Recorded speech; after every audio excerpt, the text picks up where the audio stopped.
யாராச்சும் ஏதாச்சும் சொன்னா, யாராச்சும் ஏதாச்சும் நம்மளை வம்பிழுத்தா, நம்ம யாராச்சும் கோவப்படுத்தினா, சோ நம்ம சோர்ந்து போய் உட்காந்துருவோம். சில நேரத்துல சோர்ந்து போய் உட்காந்துருக்கலாம். ஆனா காற்று உள்ள வந்துதான் எவ்வளவுதான் கீழே டொம்முன்னு கீழே தூக்கி போட்டாலும் அது திரும்பி அடிச்சு மேல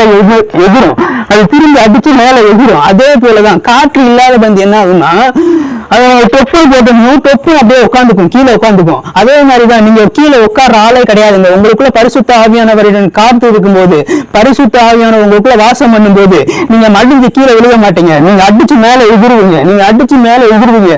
யார் என்ன எவ்வளவு ஃபோர்ஸா அவங்களை தூக்கி எறிறாங்களோ, எவ்வளவு ஃபோர்ஸா அவங்களை தூக்கி போடுறாங்களோ, அவ்வளவு ஃபோர்ஸா மேல எழுந்துவீங்க.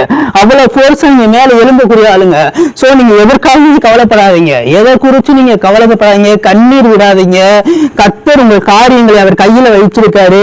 உங்க காரியங்கள் ஃபுல்லா கைகூடி வரப்போகுதுங்க. உங்க காரியங்கள் ஃபுல்லா